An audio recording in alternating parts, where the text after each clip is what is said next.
They say blood is thicker than water, but what happens when your own family's love is thinner than the paper their inheritance is printed on? I'm Tammy Carter, and 6 months ago, I sat in a lawyer's office watching everyone I loved become strangers as they divided up my grandfather's fortune, mansions, millions, and luxury beyond imagination. While my brother got $8 million and my sister got 12, I received an envelope that made my entire family laugh at me, mock me, shame me in front of everyone who was supposed to protect me. They had no idea that envelope wasn't what it seemed, that their betrayal was about to cost them everything, that the grandfather who'd just died had been playing chess while they were playing checkers. What they couldn't believe, what nobody saw coming, was that Grandpa had been testing them, testing all of us, watching to see who loved him versus who loved his money. That envelope they mocked? It contained a first-class ticket to Geneva and a letter revealing something so massive it would rewrite everything they thought they knew about our family, about me, about what Grandpa had really been building all these years. The truth was so shocking that even now, after everything that's happened, I sometimes wake up wondering if it was all a dream. The moment I realized I wasn't the family failure, but the only one Grandpa had ever truly believed in. But here's where this story goes from humiliated to absolutely unbelievable. While my family celebrated their inheritances and posted their wins on social media, I discovered that my father's company, the one he'd inherited from Grandpa, the crown jewel of our family legacy, was 3 months from bankruptcy. And Grandpa, brilliant strategic genius that he was, had left me the tools to buy it, to own it, to become the person who controlled the empire that had controlled our family for generations. What happened next wasn't just revenge. It was justice served so cold, so calculated, so perfectly orchestrated that even I was shocked by how it all came together. I bought my father's failing company using shell corporations he never saw coming, watched him celebrate being rescued by a mysterious investment firm, never knowing his own daughter was the one signing the checks. Then I invited my entire family to my mansion in Monaco and revealed everything. The look on their faces when they realized the girl they'd backstabbed was actually the one holding all the cards. That was payback in its purest form, the kind of karma that makes you believe the universe actually keeps score. But the story doesn't end with the big reveal, because what happened after I showed them who really inherited Grandpa's empire taught me something about dignity and self-worth that changed everything. When my family tried to apologize, when they suddenly wanted to call me, to include me, to celebrate my success, I realized their love was still conditional, still tied to my bank account, still about what I could do for them. That's when I understood what Grandpa had really been teaching me all along. True vengeance isn't destruction. It's reclaiming your power and refusing to let anyone who cheated you emotionally have access to you just because they finally see your worth. This is the story of how I went from the family embarrassment to the family empire, from being lied to and laughed at to becoming the one person everyone needed to please. It's about infidelity to family values, about watching people you trusted turn into strangers over money, about the moment you realize that sometimes the greatest gift someone can give you is showing you exactly who they are. So settle in, because what I'm about to tell you isn't just about revenge. It's about awakening, transformation, and what happens when the person everyone underestimated becomes the one no one can ignore. They say family is everything, right? That's what I believed my entire life, until the day I sat in that lawyer's office watching everyone I loved turn into strangers. My name is Tammy Carter, and I'm 26 years old, but on that Tuesday afternoon, I felt like I'd aged 100 years in 60 minutes.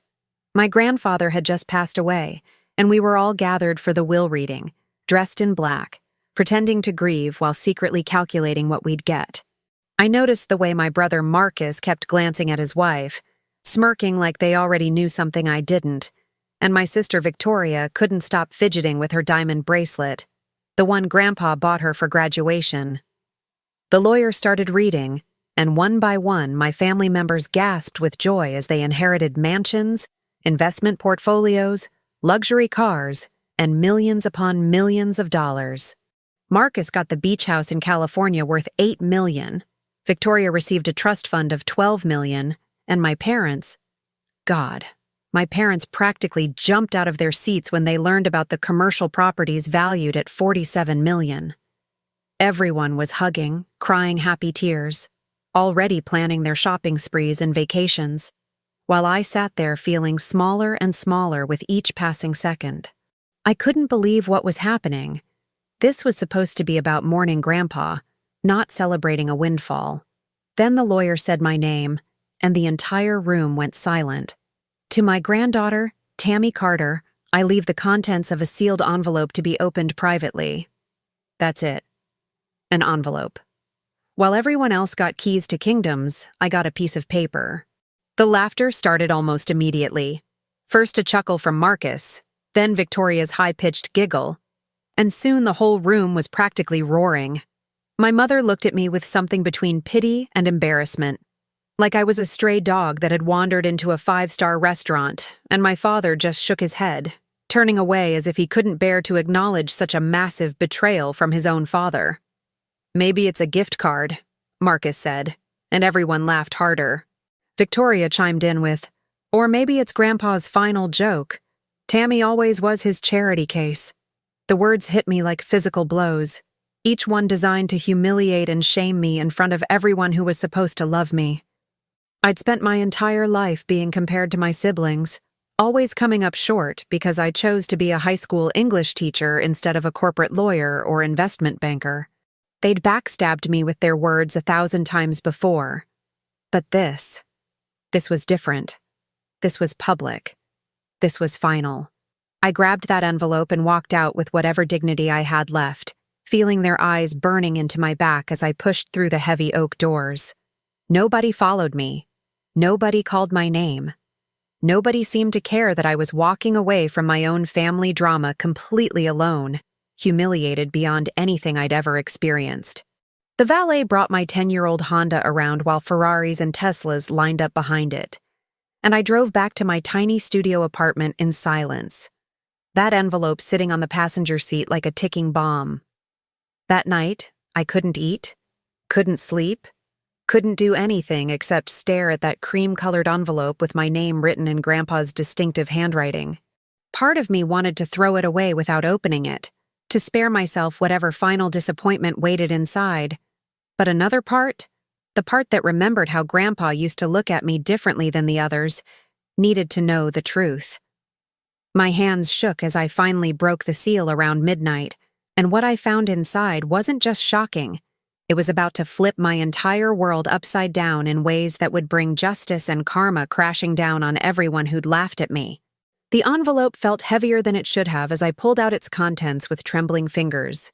Inside was a first-class plane ticket to Geneva, Switzerland, departing in exactly 3 days, and a handwritten letter that started with words I'll never forget. "My dearest Tammy, if you're reading this, then I'm gone, and you've just endured the most painful test of your life." I read that line 5 times, my heart pounding so hard I thought my neighbors could hear it through the thin walls. Grandpa knew. He knew what would happen at that will reading. He knew they'd mock me. He knew they'd laugh, and somehow, impossibly, he'd planned for all of it. The letter continued, and with each word, I felt like I was being let in on the universe's biggest secret. While your family celebrated their inheritance, they have no idea what you truly received. That plane ticket isn't just a trip, it's a key. On your 27th birthday, which happens to be next week, a trust fund I've been building in complete secrecy for the past 23 years will be activated in your name alone. My hands were shaking so badly now that I had to set the letter down on my kitchen counter, backing away from it like it might explode.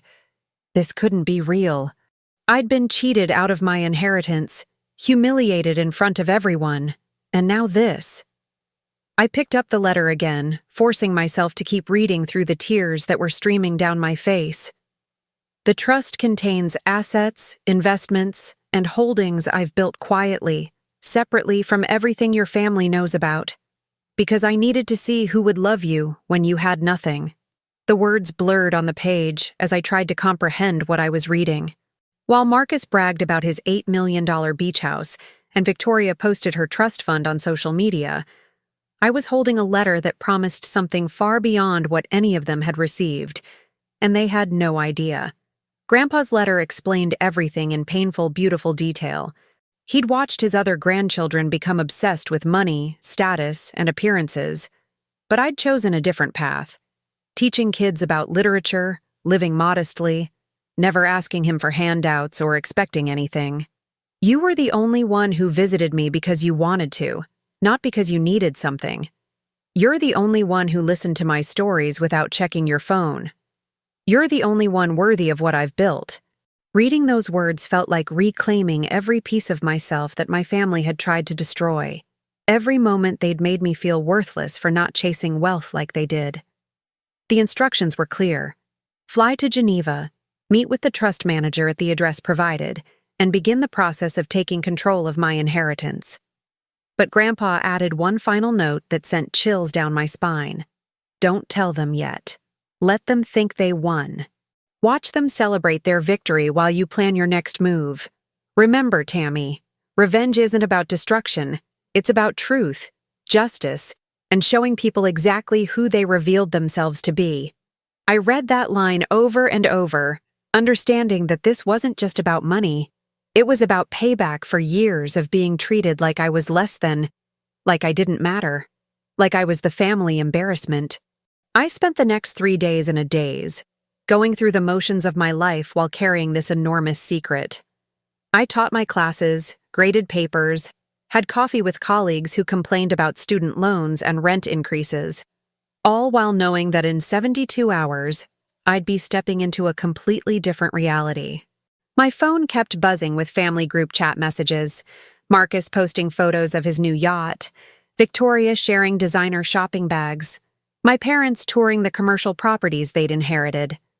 Each notification was a reminder of how they'd backstabbed me, how they'd laughed at my envelope, how they'd treated me like I was nothing. But something had shifted inside me. I wasn't angry anymore. I was focused. And that focus had a destination. Switzerland, where the truth was waiting.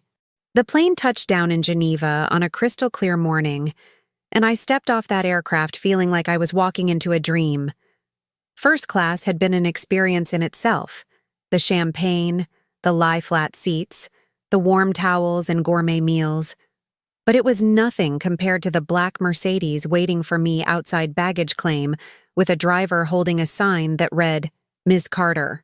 I'd never had anyone hold a sign for me before, never been treated like I was someone important, someone worthy of this kind of attention. The driver took my single worn suitcase without judgment, opened the door like I was royalty, and we glided through the streets of Geneva while I pressed my face against the window like a kid at Christmas. We pulled up to a building that looked more like a palace than an office. All glass and steel and old-world European elegance combined into something that screamed wealth so loudly it didn't need to say a word. The receptionist knew my name before I could introduce myself, and within minutes, I was sitting in a conference room with floor-to-ceiling windows overlooking Lake Geneva, waiting for the trust manager to arrive. When the door opened, I expected some stern old banker in a 3-piece suit, but instead, I got Alexander Russo, 40-something, sharp as a knife, with eyes that seemed to see straight through any pretense or lies. "Tammy," he said, shaking my hand with a grip that was firm but not aggressive. "Your grandfather spoke about you constantly. He said you were the only one in your family with a soul worth investing in." Alexander spread documents across the conference table, and I watched numbers appear that made my inheritance back home look like pocket change. "Your grandfather began building this trust fund when you were 3 years old. Every business deal, every investment, every strategic move was made with you in mind. He wanted you to have something that was completely separate from your family's knowledge, something they couldn't touch, couldn't claim, couldn't corrupt with their greed." The shocking part wasn't just the scale of what he'd built, $900 million. It was learning that Grandpa had been planning this for over 2 decades, watching me grow, testing everyone to see who deserved what. But here's what really got me. Alexander told me this wasn't just money sitting in a vault.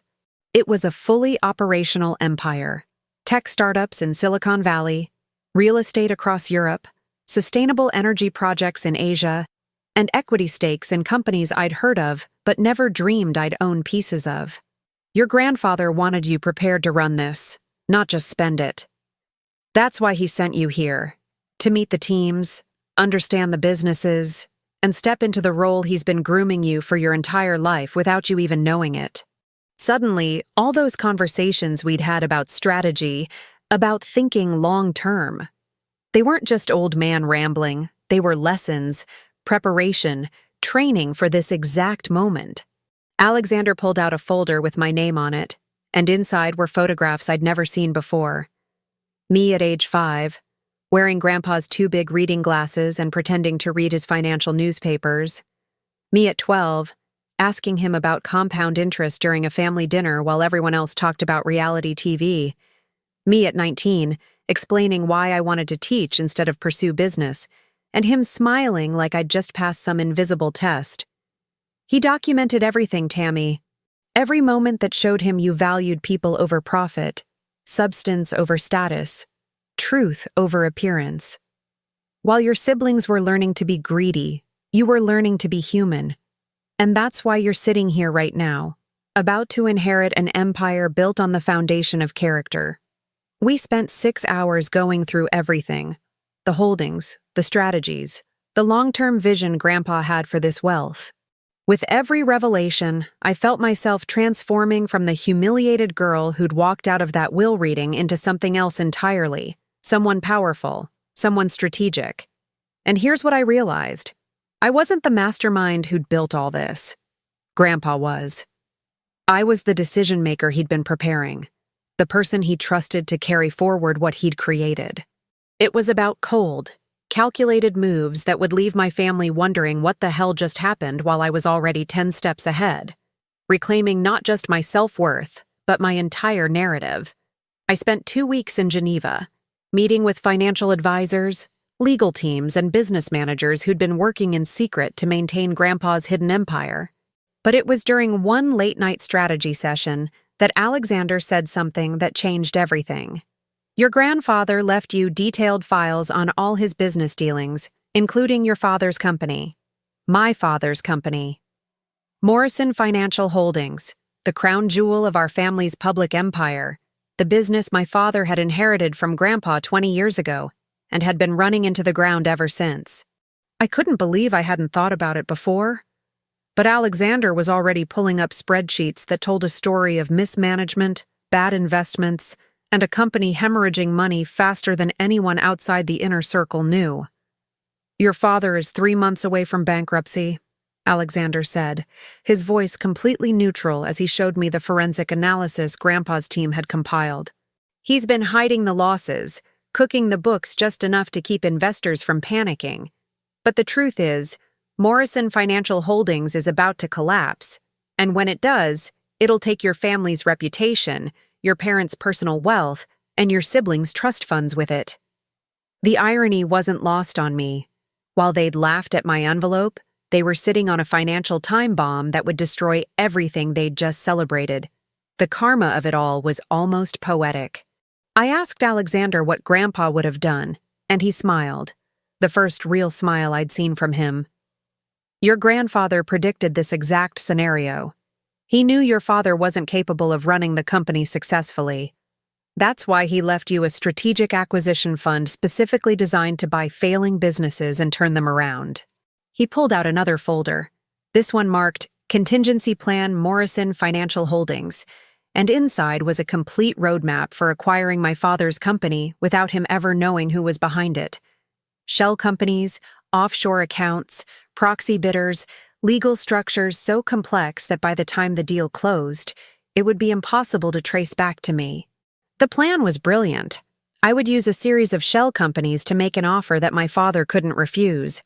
Enough money to pay off his debts and walk away with something, but not enough for him to maintain his lifestyle or save face in the business community. The beauty of it, Alexander explained, is that he'll think he's getting rescued by some mysterious investor, maybe even brag about it to the family, completely unaware that his own daughter, the one he betrayed at the will reading, is the one pulling the strings. This wasn't just about money anymore. This was about justice, about showing my family that the person they'd dismissed was actually the most powerful piece on the board. I spent the next month working with Alexander's team to structure the acquisition perfectly. We created a parent company registered in the Cayman Islands, with subsidiaries in Delaware and Luxembourg, all feeding into an investment firm called Granite Capital Holdings, a name that meant nothing to anyone but was about to mean everything to my father. Every detail was calculated.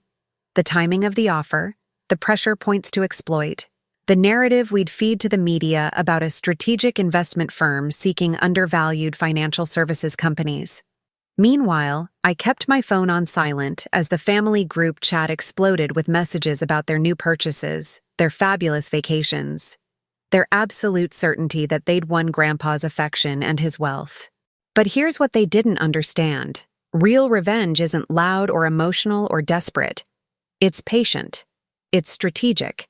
It's sitting in a conference room in Geneva, watching your plans come together piece by piece, while your family has absolutely no idea that the universe is about to flip on them. By the time 3 months had passed since that humiliating will reading, my father received an offer he couldn't refuse. Granite Capital Holdings, my shell company that he knew nothing about, presented him with a buyout proposal that would save Morrison Financial Holdings from bankruptcy and let him walk away with enough money to maintain appearances, at least for a while.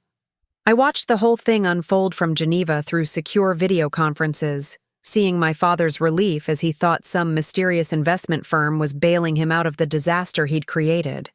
Alexander had structured it perfectly. The offer was exactly high enough to cover his debts and legal obligations, but low enough that everyone in the family would know he'd failed, that he'd sold the family legacy to strangers because he couldn't hack it. The irony was delicious and absolutely devastating. My father called an emergency family meeting, one I obviously wasn't invited to, but Alexander had sources inside their circle who recorded everything. I watched my father explain to Marcus, Victoria, and my mother that he'd found a buyer, that this was actually a strategic win, that he was choosing to pivot to new opportunities. But I could see it in their faces, the disappointment, the betrayal they felt learning that Dad had lost control of the empire Grandpa built, the fear that their inheritances might not be as secure as they thought. Victoria actually started crying, saying, "What will people think?" And Marcus, God. Marcus just sat there calculating how this affected his own portfolio, his own status. What they didn't know was that I was in the room with them, digitally speaking, watching every lie, every fake reassurance, every moment of panic they tried to hide from each other. The closing happened on a Tuesday, 6 months to the day after Grandpa's death, as if the universe had a sense of poetic justice. My father signed the papers believing he was selling to a faceless investment firm, while I signed the documents in Geneva under my own name, making me the sole owner of Morrison Financial Holdings. The company that had been in my family for 3 generations was now mine, bought with money from the empire Grandpa had secretly built for me, using strategies he'd taught me without me even realizing I was being taught. Alexander looked at me after the final documents were signed and said, "Now comes the hard part, deciding what to do with this power." I'd been thinking about that question for months, and the answer had become crystal clear. This wasn't about destroying my family. That would make me just like them. No, this was about something Grandpa had written in his letter, showing people the truth of who they are and giving them a chance to choose differently. I was going to give them that chance, but first, I needed to reveal who'd really been behind everything. The setup was perfect. I'd purchased a mansion in Monaco and sent formal invitations to my entire family for what I called an important family announcement. They assumed I was finally ready to apologize for being distant, maybe even to beg for help with my struggling teacher salary. I could practically see their smug faces as they RSVP'd yes, probably planning to lecture me about financial responsibility and family values. They had no idea they were walking into the most shocking revelation of their lives. I flew back to Monaco a week before the planned gathering, walking through my new home, 12,000 square feet of Mediterranean luxury overlooking the sea. And I felt something I hadn't felt in months, Peace. Not the peace of vengeance about to be served, but the peace of finally knowing my worth. Finally understanding that Grandpa had seen me clearly when everyone else had looked right through me. The mansion was ready, the stage was set, and in 7 days, my family would learn that the person they'd humiliated was actually the one holding all the cards. The day of the family gathering arrived with perfect Monaco sunshine streaming through the floor-to-ceiling windows of my new mansion. I'd hired a full staff for the occasion, not to show off, but because I wanted everything to be undeniably real, impossible to dismiss as some kind of trick or temporary situation.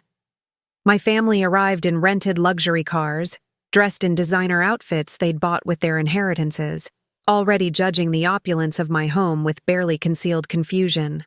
"Tammy must have married someone rich," I heard Victoria whisper to Marcus as they entered the foyer. "There's no other explanation. Teachers don't live like this." The assumption that I couldn't have earned this myself, that I must have attached myself to someone else's success, was so predictable, it almost made me laugh.